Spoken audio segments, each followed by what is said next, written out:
Hey gang, Akil here, and welcome back to another episode of the Trading Coach Podcast. If this is your first time listening, lucky you, because I have a very special episode in store for you today. Today I'm going to interview one of my favorite people on the internet, Stephen Burns. Now, if you're unfamiliar, Steve Burns is a trader, an educator, and an author, and he is by far one of the most motivational, inspirational, and educational people to follow on the internet. I may or may not have a social media man crush on him, but anyway, if you guys are new, I guess I should introduce myself. My name is Akil Stokes. I am a Forex trader. I am also a trading coach over at tier1trading.com. And this is a podcast that I release each and every Monday, Wednesday, and Friday, allowing you to not only gain tips and inspiration that will help you throughout your trading journey, but as me and Steve talked about today, trading is the journey that never really ends. We're always learning. We're always trying to take it to the next level. And this podcast allows me to really document my life, document my trading, and give you a chance to experience how I've grown throughout the months, throughout the years as well. So without further ado, we'll hop into the interview, and make sure you listen to the very end, because there may or may not be some after interview footage that's even more powerful than what we discussed during the actual sit down. All right, so thank you for joining me, Steve. This is exciting for me. For you guys that are out there that may not know Steve Burns, he is someone that I follow on Twitter. I follow him on Instagram. He has been a great source of daily motivation and daily education. And I'll tell you what, I get this a lot. A lot of people, they assume that, you know, not to brag or anything, but a person in my position where I do coach traders, I have been trading for a long time, I have a podcast, they try to figure out, well, why are you following and watching and retweeting and taking advice from these other people? And in my opinion, you know, my mindset is that you should always be looking to learn. I don't think the learning ever ends. And we're fortunate enough in this day and time to have access to the internet, to have access to surround yourself with people from all different places at really the click of a finger. And I always advise that, hey, surround yourself with people that are going to push you, going to make you better, that are like-minded individuals. And you guys can all work together on just being a better you each and every day, and for life and for trading. So I appreciate getting the chance to talk to you. So let's start off just by, I'd love to hear your story, just really referring to what do you do now, and really what led you to this point. So a story of what you're currently doing and how you got started doing it. Yeah, from a very young age, I was always fascinated with compound capital growth tables, and I knew if I started young, you know, I could grow some substantial capital at an early age, and could achieve financial independence and have a better life. It made more sense to me to focus on building capital than attempting to sell my time for money for my entire life. So at a very young age, I started putting away money and putting more money in and compounding it, and using it as initially investing. You know, buying into tech mutual funds and holding them for several years through the 90s, and adding to it and growing. So I went down that path to grow capital year after year. And then, I just studied and read books for 20 plus years. I've read hundreds and hundreds of investing and trading books, and just had a passion and love for the math of trading and, capitalism and the capital free markets and the publicly traded companies. So that's really been my path, has really been a stock trader who grew capital for a long period of time to achieve financial independence. Okay, so you were self-educated completely? Did you go to the school to learn about it, or just investing that time in books and really just something that you were passionate about and saying, hey, I want to learn this, so I'm going to learn this? Yeah, it's self-education, because they call it an autodidact, where I've read over 1,000 nonfiction books over a 20-plus year period. And at one time, I was the #1 book reviewer on Amazon for trading and financial books. So very nice. I actually wrote reviews. There's still hundreds and hundreds of reviews on Amazon that I wrote as I learned and grew as a trader and advance my own knowledge. Initially, I started out as a a reader so heavily. Then I actually moved into thinking, hey, I should write some trading books at this point. It's funny you mentioned that. There's a good friend of mine who works with, he's a TED Talk organizer, and he's actually getting started trying to do his own podcast and start his own movement called the Deliberate Success Movement. And his kind of motto is, if you want to be successful about something, you have to deliberately work towards it. And he says immersion by conversion, or conversion by immersion is one of his biggest things. Meaning if you want something, you just got to jump in full force, right, neck deep into it and go for it. And it sounds that's exactly what you did. You said, I like this. I'm not going to waste any time. I'm going to get as much information and knowledge as I can, and I'm just going to go through it until it works. And that's awesome, man. That's awesome. Yeah, it's almost like other people love sports, get obsessed with different things, whether it be sports or outdoors or what have you. It's always been math and the financial markets for me. Okay, yeah. It was funny. It was kind of the opposite for myself, where my dad always taught me investing, savings account, money market CDs. And when I graduated college, he's always like, okay, well, the next step is to invest in something, a stock. And I'm like, okay. And out of college, I just did it because it was something my dad told me to do. And in the back of my mind, I'm like, oh, investors make money. I can make a lot of money. I didn't really have the passion for it, but once I got involved, I really started falling in love with it. The math, the compounding, just the game. It's very interesting and intriguing and addicting in a way. It's awesome. I think you have to be passionate about it if you want to be successful. I think a lot of people also, they always get themselves locked into just being a employee, and they don't look at, you could be a investor. I mean, the employees of Amazon that bought Amazon stock, even as an investor over the years, 1,000 shares made him a millionaire for their, and now that he's raised the minimum wage for Amazon to $15, he's actually taken away their stock options, a lot of their programs for that. So really, the power is being an equity investor, not as much being an employee of Amazon. It is, yeah. And let me ask you this.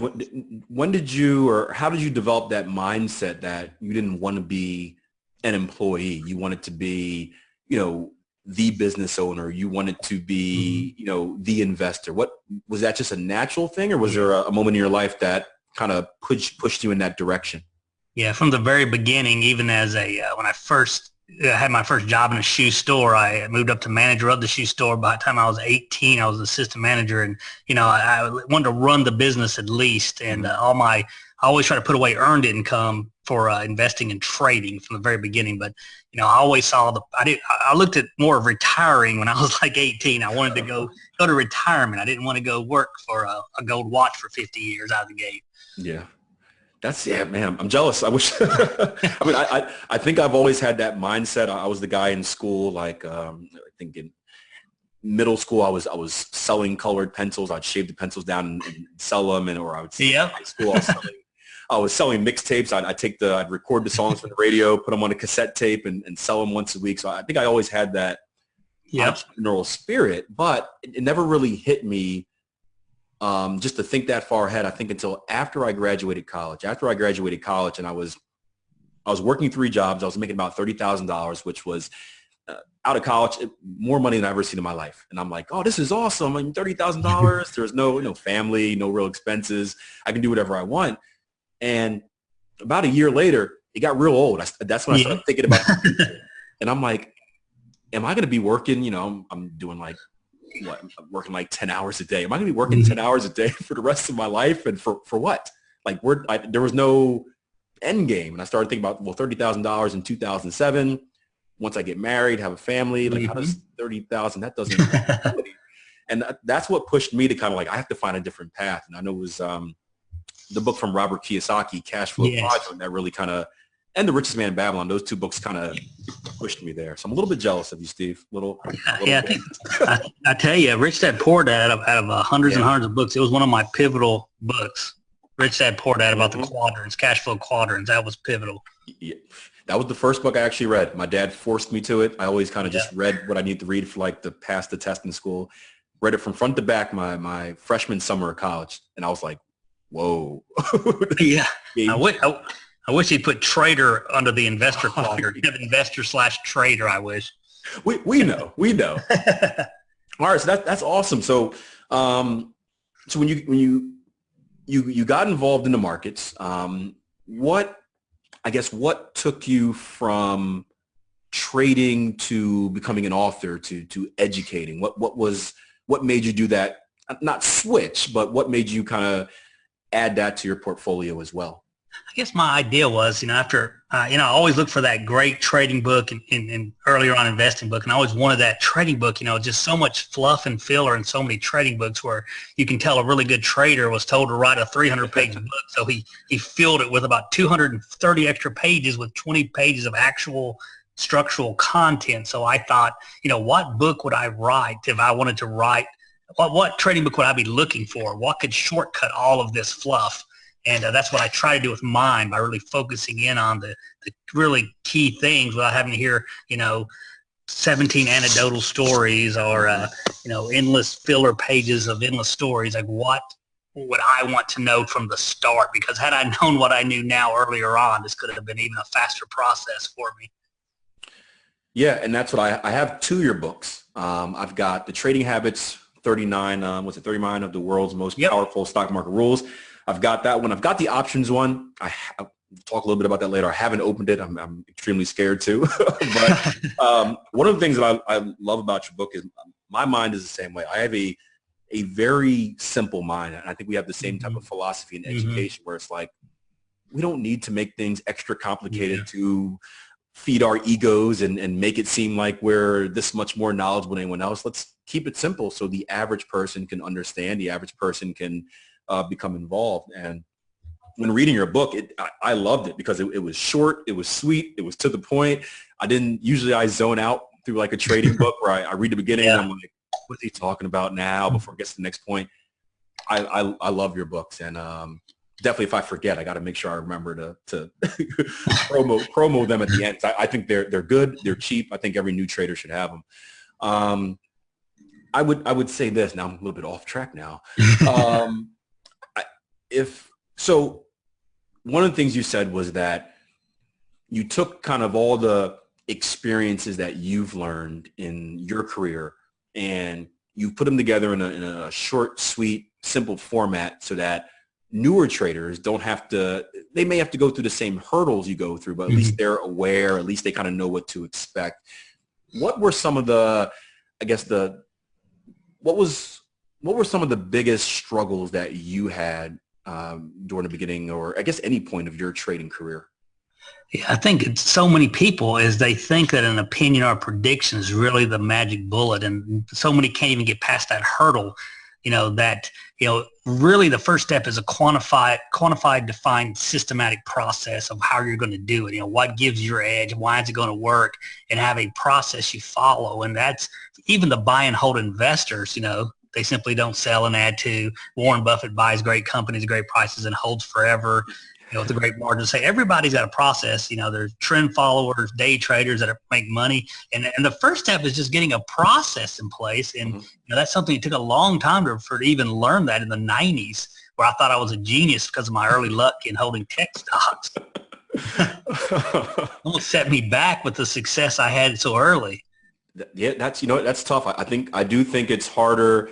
You never want to hear this as a newer trader. I think it is harder to be successful right off the bat because then it's like, oh yeah, this is easy. I got this. You don't really learn those lessons. But yeah, I agree. I think same thing. It doesn't really matter as much what the plan is as far as like your technique, but having a plan, right? We always preach that treat your trading like a business. Every business has a business plan that tells them, this is how we're going to be profitable. This is how we're going to be successful. I think a trader needs to have the same thing before they can worry about any of that stuff. Yeah, and there's so many ways to make money. I mean, there's so many different ways and time frames, and even investors can make money and traders, and it's just a matter of having that process and getting the egos and the emotions out of the way and sticking to that process. And a lot of it comes down to a risk-reward ratio, whether a buy and hold investors, dollar cost averaging in, or Warren Buffett's buying a value company in 2009, or somebody's buying the dip in the S&P 500. There's a good risk reward ratio on the entry where they know, they're going to have more profits and losses. And that's really the core of profitable trading and investing is a risk reward ratio. Yeah. It certainly is. It certainly is. Was there an experience, I guess a select experience where you learned this firsthand? I know you said you started off good. You started off, the ego was a little bit bigger than what you would have liked at the time. I guess, was there a defining moment where it was like, whoa, wait a minute, I don't know as much as I know, and I need to know more? Yeah, the highs and the lows, from by March of 2000, the returns I had from the 90s, into the March of 2000 with mainly just tech mutual funds for the most part. And the returns that I made were so absurd. And I thought, the tech's the future. Of course, you invest in tech stocks. They grow, they make money. And I was just lucky enough to have thought that in the 90s. And by March of 2000, I had enough money to pay my first house off, and I'd chosen to do that. So at that point, I was hooked forever, thinking, man, a 30-year mortgage? Are you trade for and invest for 7 years? That's a no-brainer. But I ended up having a 50% drawdown from March of 2000. Trying to get in out of the NASDAQ and really learn. Like, I have no damn idea what I'm doing. By 2002, I'd had a 50% drawdown of my capital with a lot of volatility. So from that point on, that's when I really got focused on systematic processes and ways to follow trends and get out. And for my primary account, I actually went to cash in January of 2008 and avoided the meltdown in 2008, which, that was like my lessons from the 2002 taught me to not lose all that money in 2008, because I am more of a long side buyer for the most part. So I was up 4% in 2008, which, I actually think with the way I trade, that's really good for a crashing bear market. I was just having this conversation with a group of traders earlier. I first got started in 2007. So I told them, and I always look back, I would think I was in a similar situation as you, where it was kind of just like a common sense investing. And I still don't know to this day whether I was lucky, whether there was skill involved, but I think I started buying on kind of that last wave before the crash. And I had no idea what I was doing. I had no plan or anything. So I'd just buy when things like made enough profit. I'd liquidate just for no good reason. And I think I was lucky enough to really buy at the right time, liquidate at the right time. And then when the crash happened, rebuy a lot of the things cheap and make some money off it. But to this day, I'm like, what was I lucky or like, I don't know. Yeah, I had a great returns. 2003 to 2000, early 2000, 2003 to 2007, I had great returns. I think I averaged almost 20% a year from 2003 to 2007. And once again, I thought, man, I've got this figured out. I'm using some of the trend trading processes, and then did make about 4% in 2008, but and underperformed that year, and then had to, but I did come back from that, and also had good years going forward. But it's funny how those big bear markets do change the dynamics dramatically. Do they? And here's what's interesting, right? You just said you had a great run, 20% a year. However, when you say that on kind of, in social media is the new kind of just like network community, I guess now. When you say that on social media, right? I know when I say this, at least, I get laughed at. When I talk and I'm like, hey, look, if you can make 30% a year, you are doing an amazing job. Like, what? I made 30% yesterday. Yeah. Like, I understand why people don't understand. I mean, I understand there's a lot of junk out there that is claiming to do this and do that. But it's like, if people just do the math. Like, if people were really if it was a normal thing to make your 50% a year, 50% over 6 months, I don't know. I just don't understand where that comes from or why it makes sense. It really shows their own foolishness, because if you can return even 20% a month, you start with $100,000, you'll be a billionaire very quickly. Exactly. And you'll own the world very, very quickly if you can compound at that level, as long, to the point of liquidity in the market. You can become a multi-billionaire if anyone can really do that consistently. And I've had plenty, and I had at one point January this year, I was up 10%, but that's temporary. You have drawdowns, you have losing streaks, you have the rest of the year to deal with. It's comical. People show their own ignorance, or that they're lying when they say something so absurd. It And it's sad because, Yeah. there are some people that are just out there feeding their ego, but there are some people that don't know any better. They're maybe new to trading, investing, and they hop on the internet and they, put in a search, and the first thing that comes up is a guy with a Ferrari and a gold chain and telling you can make this. And they believe it because they don't have anything else to compare it to. And I think partially we're not taught that in school. So we don't have a realistic expectation. But like you said, if, it's temporary. And, I'll respond to it all the time. Like, yes, maybe this person had a 20% month, but it doesn't matter what happens in 1 month. What about the next month? What about the month after that? And typically, if they're making that 20% or that, let's say a 50% month, they're probably way overexposed in the market. And we all face drawdowns. And when that drawdown comes, instead of being able to manage it and take your losses and, have it be okay, these guys are blowing everything. So they don't last more than a few months. Exactly. And that's what I find so funny is, if they take a penny and double it every day for 1 month, which you can do with options. If you're that good, you'd be worth $10 million in a month. If you just take a penny and double it, which, if you're that good, use options, start with nothing and you can do it. So why are you even on social media if it's that easy? And the other thing that always surprised me with the Ferraris and the money, the lifestyle, trader lifestyle, what do you call that? I think they call it trader porn now, where the lifestyle, yeah. Like I would be afraid to tell people publicly if I had a certain amount of money or how much I had or show physical money I would be afraid. If you really are that wealthy, you should be afraid of getting robbed. You know what? I'm glad you said that. That is, I always thought that was just me being paranoid. And, I grew up in Philadelphia, not it wasn't a bad area, but and my whole thing is I've never been the type to kind of, and you're the same way, I feel like, to just like, I don't want people to know how big my house is, what type of car I drive. Like that makes you a target because like I said, if you're really making that much money and you're showing it off, there's someone out there that wants to take your money and you're just giving them all the information in the world to come and do that. That's the reality if they really were. And I know a lot of multimillionaire traders that drive minivans. Wealthy versus rich, right? Why, Yeah. That's and again, another thing to point out, if you were really doing that, why would you be wasting any time on social media?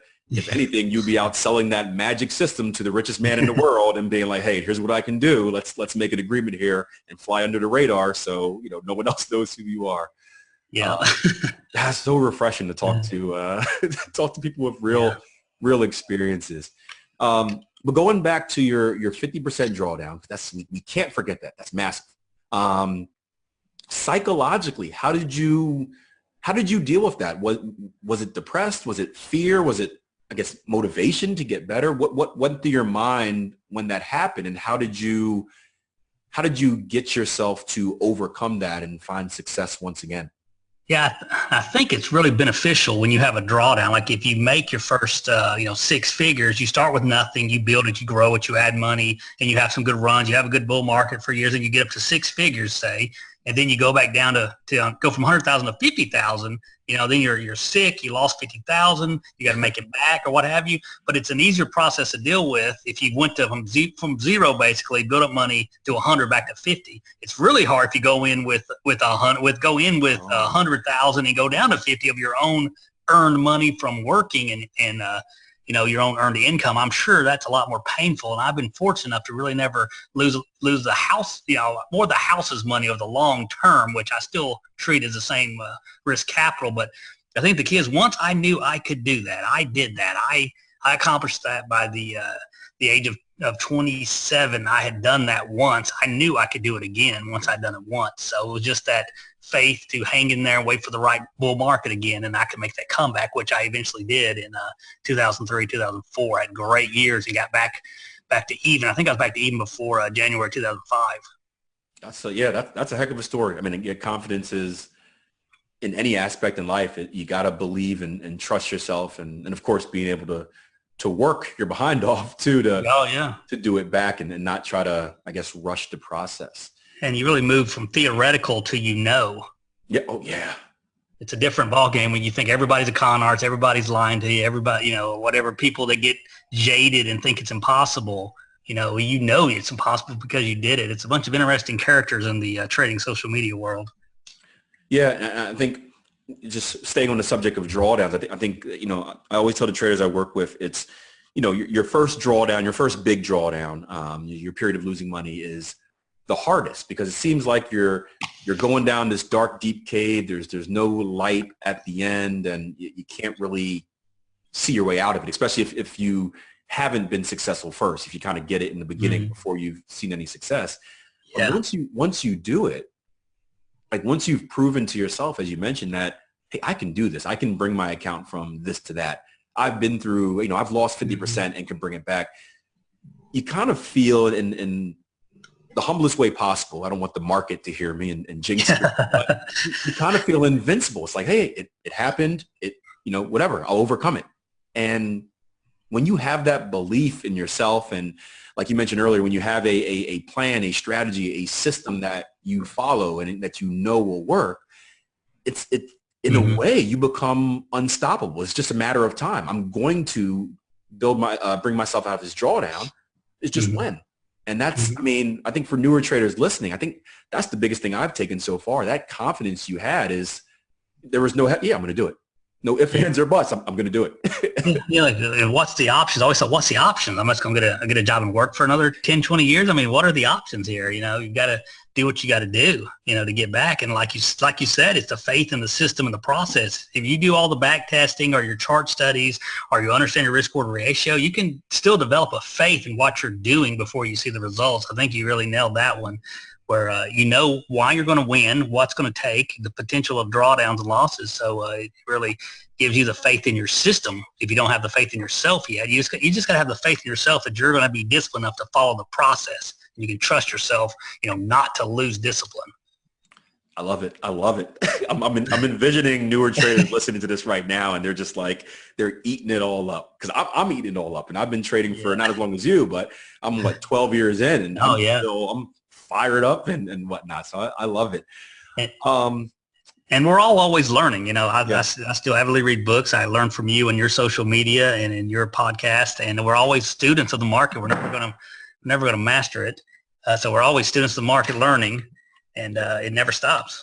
That's the drive. And I think what you said is passion. When you're passionate about something, it's not a chore to go read a book. It's not a chore to watch a video. You want to do it. I want to read books. I want to, it's fun. Now you work with, or now have you traded different markets, or do you just do education on different markets? Or I know you talk mainly stocks. Are you options guy as well, Forex at all? Or? Yeah, I've done options in the stock market. Primarily, I started out really with growth stocks was my primary wheelhouse for a very long time. As my size grew on my accounts, I went more into index ETFs and leverage index ETFs for size. And I've also got into options, did a lot of years of options trading I've done that a lot. Right now, I'm really more into indexes more than anything right now for stock market. I've not done Forex or futures. Good. Stay away. Forex is horrible. It's the wild west. So I would ask you this, going from, I guess, having different experiences in different markets, do you find as if what are the main differences, I guess you would say? It's like, say, for someone that wanted to go from stocks to trading options, or maybe Forex to trading options, are there, obviously there's differences technique-wise, but as far as the general approach, have you noticed any big differences, or does it all kind of fall under the same umbrella? Yeah, I think I've done well over the years because I trade stocks and indexes and that have a bullish bias. So, my moving average systems that I've developed over the years, they benefit from moving average biases. A lot of the indexes, the alpha from the stock market, I think it's a lot close to the Pareto principle, where over 80% of the returns come from 20% of the stocks over the last almost 100 years. So very close to that, not exact, but close. So really the alpha is really by just a few, the Apples, the Googles, the Amazons, the ones that take over an industry or space. And the best way to get exposure to those is with indexes. The SP 500 itself is a system that gets the winners in and gets the losers out. The Dow Jones Industrial Average is a system itself where they always get the ones that represent the economy. If you go to the long term, back in the original Dow, it was totally different now than it was then. So the indexism, the reason buy and hold investing works for people is not because the stock market as a whole, because a lot of stocks go to zero. It's the survivor bias that's inside of the indexes themselves. That's why they come back. They always have the right stocks. So if you can hold those right stocks, or if you can hold the indexes, that's where the returns come from. Because the stock market has a bullish bias. It doesn't necessarily the same thing for the Forex commodities.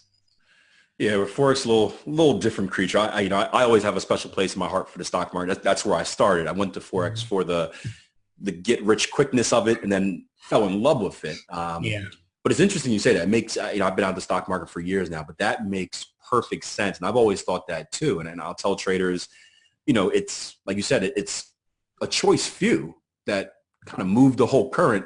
So that's brilliant, and decide instead of trying to hop on those choice few and that may be out of your purchasing price for a lot of them. Hop on the index. That's and ride the wave. And I had a lot of benefit with individual stocks, but the best way to find those, and I think the Investor Business Daily does the best filtering process to the IBD system, CAN-SLIM, to show you the fundamental dynamics of the most successful companies, which, recently Amazon and Tesla did not beat those, but, it does. The most winners do have this fundamental. So you can build a watch list based on those fundamentals, based on the sales and the earnings growth and the industry and the edge in the industry itself. But if you want to have a portfolio of individual stocks, moving averages are the best filter, because it's hard to backtest Amazon, Google, Apple, and think, oh, this moving average would have worked on that, because you don't know. The indexes, they're going to work because it's the indexes, but individual stocks, you don't. But moving averages are good filters, so you might pick 10 of your favorite stocks, and you let the moving averages do the work, where if they go down and they drop under key signals, you just get out. And eventually you will end up with the ones that do trend if you have a trend trading filter signal for your portfolio. So you don't hold anything to go to zero. That would get you out of the pets.com or the eToys eventually, and keep you in Amazon over the long term if it stays on your watch list. Yeah, and that goes back to the risk management, risk reward, like you talked about. When you're doing that with proper risk reward, I like it. I like it. I had a question from one of our traders about that. We have a chat deal set up, and I told him I was interviewing him. He shot that in. So that's going to be good. I guess, right? I typically try to keep these podcast episodes short. Is there anything else you want to touch on? I do want to give you a chance at the end to. I know you have a lot of books. Is there a favorite of yours? Trading book? Yeah, that you have written, not in general to read. Well, I guess no. Give me one of both. I guess one that you have read, and then one that you have written. I think, boy, that's hard. Put you on the spot over 1,000 books you've read. I think Market Wizards is one of the best to show you, what the actual best traders in the world did. And a lot of them swayed or interviewed before they were billionaires. So, Market Wizards is just a key overarching. I mean, it was one of the life-changing ones for me, and for the actual trading itself. Trend Following by Michael Covell gives you all the key principles of successful trend following, which really changed a lot for me. So those two are really hard to pick one between the Trend Following by Covell and Market Wizards by Swager. And my own New Trader, Rich Trader, and especially the Audible. The Audibles, I have like 68 reviews, 4.8 average, one of the highest ranked trading books on Audible right now. And but New Trader, Rich Trader, the new revised second edition, really has to be my best work, with Holly's editing for the fictional narrative, the ease of reading, and the narration by Kyle on Audible. I think that can really help people. And that's the New Trader, Rich Trader 2, the second one. Yeah, the second revised edition. Okay, I'm looking at it right now, so I'll make sure. There's one with a black cover, and there's one that's got some blue. Actually, there's a sequel to that. But I think that's really had the best feedback and really helped a lot of people with the over. That's a great place to start. Okay, good, perfect. Well, I guess I appreciate your time. Do you mind taking a second just to tell our listeners where they can find you, how they can follow you, how they can get access to the abundance of educational information that you give? Be as shameless as possible. You stand by that here?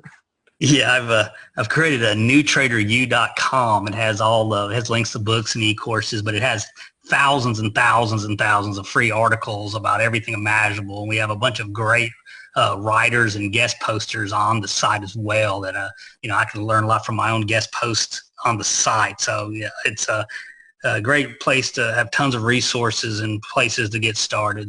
And all my books are free on Kindle Unlimited if you are a member of Kindle Unlimited.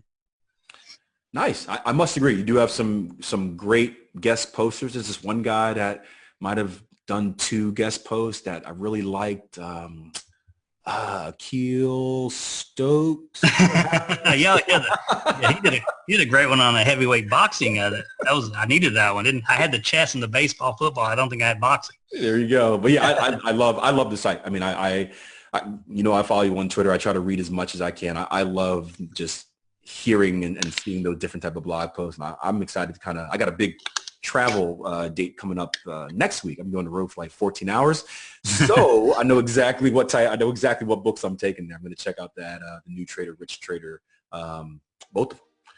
So appreciate you joining me. Guys, I'll leave the notes and the website and all the links and stuff on the show notes for the podcast. And of course, if you liked it, let both of us know what you thought. It makes our egos feel good. I'll see you guys during the next episode of the Trading Coach Podcast. Take care.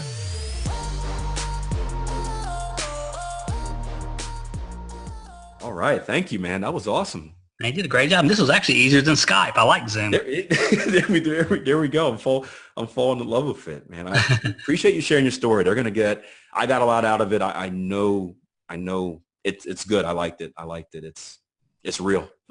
Yeah, that's what I like. I love talking to you guys, the real guys that are really doing and putting real money at risk and really understand the reality. And this is so much BS in our industry. Oh man, gosh, I'm just hoping that enough of us can just kind of just keep hitting at the message and this is what it looks like. It's not easy, but it's doable. And hopefully we can just, one at a time, at least, let people know what they're getting into. At least if they know what they're getting into, then they have the ability to kind of make a decision on, whether they want to do it. But we gotta keep pounding it. Do you find it tough? Is it not even? Yeah, it's like, man, over the years, it's having finally got there and achieved it in financial independence. I feel like now sort of the place now where I can retire from all of it, even, from trading, and probably live off my money for the rest of my life. Probably, I need to do probably something. I don't have no money to do nothing forever, but it's almost the psychology may be the real holy grail to the whole thing. I think so. I think, I think like you said earlier, there's so many ways you can be successful. So it's not a magic system, but at the end of the day, like no matter what system you're trading, it's on you. If you don't put yourself in that position to have that system or put yourself in a position to follow it, it's like you can have the best system in the world and you're not gonna do it. After almost 30 years, and really being having financial independence, it's still just the pain of losing streaks and drawdowns, and it's just still it's frustrating and painful after 30 years. That's good. That's good to hear. That's good. I mean, it's been at 12, and I'm like, it doesn't hurt as much, but it's not easy by any means. Yeah, it's probably the magnitude is probably 90% less, 95% less. I mean, because of a better understanding of how it all works. But man, it's interesting. But we get those big wins, those winning streaks, and those are great too, and that keeps us going over and over and over. Yep, it's the carrot in front of us, that puzzle. That we put us solve. So, all right, I appreciate it. I'm sure at some point we'll have to do this again. I really enjoyed it. We're gonna get a great feedback. Okay, yeah, sure. So I'll shoot you everything in the email as soon as I do it again. Hopefully it's tonight. I got two young kids, so you never know how that goes. But, yeah, I'm glad I've retired from that too. Mine all grown and gone, man. That's some serious work. That's before I let you go, and maybe I'll put this as like a bonus part. But how was that for you? When I started, I was similar to you, where again I just immersed myself in, like, my whole day was trading. I had nothing better to do but learn and read and watch, and like 12 hours a day of just like trading. And that's I think that's one of the reasons I became successful. Just like you, just because you put so much time into working on your skill that eventually you have to get good. Yeah, just from the law of averages and Yeah. statistically, you're going to win at some point. You're going to beat everybody at some point if you put the time and effort in. And that's exactly what I probably put in well over 10,000 hours and just reading. Well, one thing's interesting to me is like the more my most profitable time for trading stocks in the stock marketing way was less screen time. My real bulk of all my money was made with less screen time, with end of day systems and being inside of trends.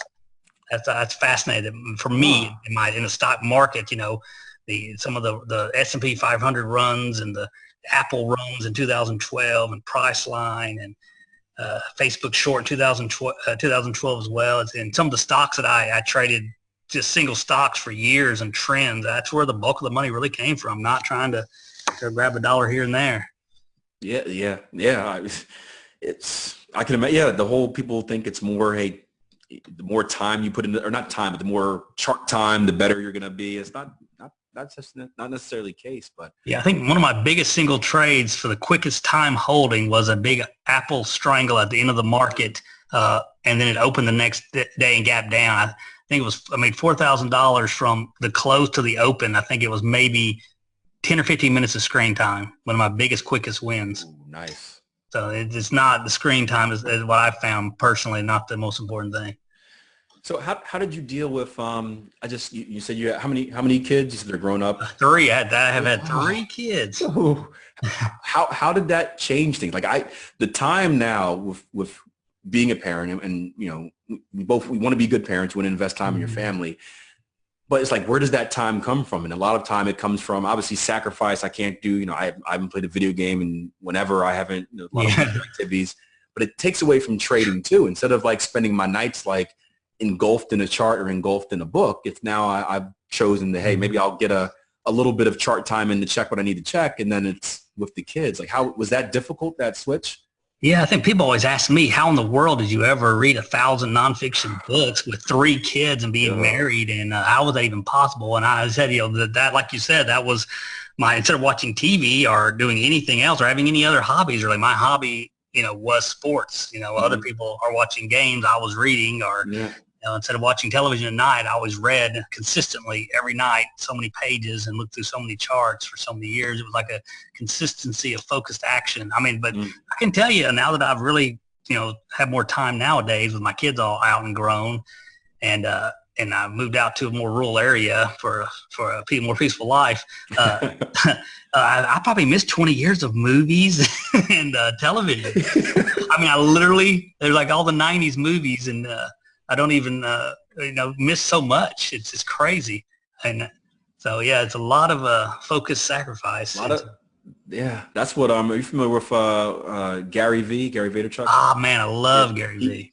Me too. He says the same thing. I know he always preaches about like, you know, while my friends are out in college and they're partying doing this, I was building a business. Like I missed my 20s and it's tough because at you know, obviously we want to reap the benefits of, and we are reaping the benefits of being successful in our field, which is, I think, the ultimate goal. I think in bigger picture, you want to be successful. You don't want to be an employee. You want to have financial freedom and freedom of time.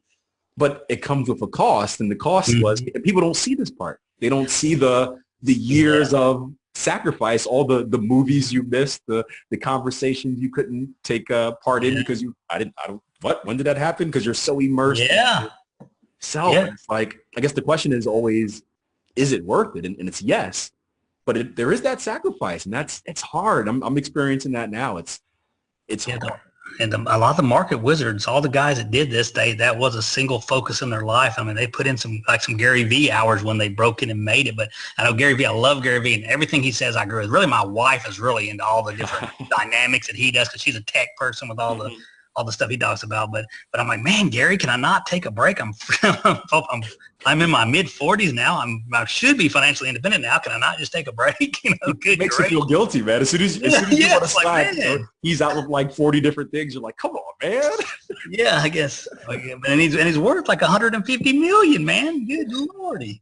I love that man because he's just real. I mean, he's like, he doesn't BS you. He's like, look, this is what it's going to take. So either you do it or don't do it, and choice is yours. Yeah, and I walk this path, but I'm trying to get more balance now at this point in my life. I'm trying to get more balance, but I think it's well worth it though. I think it was. Okay. I think it was all worth it. That's good to hear. I got my kids 3, and we just have one that's 2 months 2 months yesterday. So it's good to. Oh man! Oh yeah. So you're busy. Yeah. But it's good to hear that, to know that it will end. No, to hear that you fight through it. You just, I'm willing to sacrifice. Again, my thing is I want to be there for I want to be able to have a life where I can be there for the school plays and the piano recitals. I don't want to be the dad where it's like, hey, I can't come watch you do all of the milestones because I couldn't get off from my boss. I want to be that. My biggest goal is to be able to be like, hey, I'm not trading today because my kid's doing this. And I think that's important. So I think everybody, like Gary Vee, I think everybody should, whatever they do to make their own business, their own living, I think everyone should have some kind of their own, side hustle thing. But I think everybody should be their own boss in some way, shape, or form. Yeah. I don't think it's a good path anymore. I mean, employee, that's just not the best path anymore.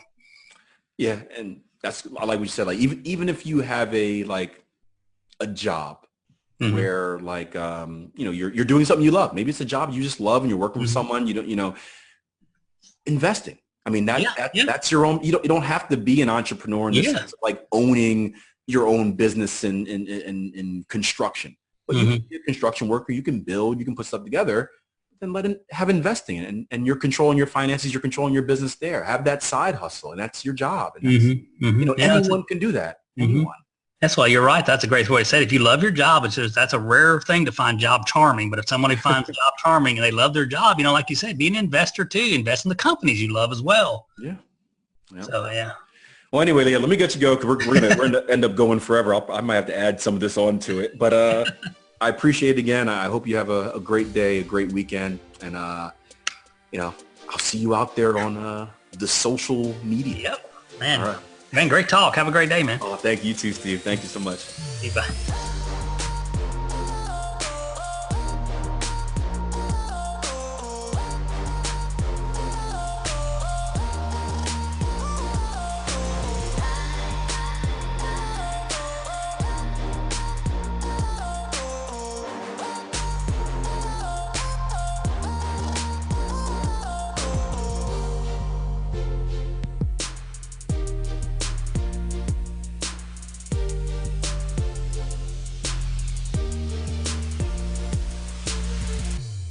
All right, gang, so I hope you guys enjoyed that interview. If you did, please let Steve and myself know by leaving me a comment underneath this video if you're watching or listening on YouTube, or shooting us a message on social media. Again, you can follow Steve at newtraderu.com. You can go check out his books, check out his websites, check out the daily blog posts. You can also follow him on social media. I'll put in all of his information in the show notes. Last but not least, remember next week, right, October 30th, we start our Trade to Measure 3-day online trading event where you guys are running the show.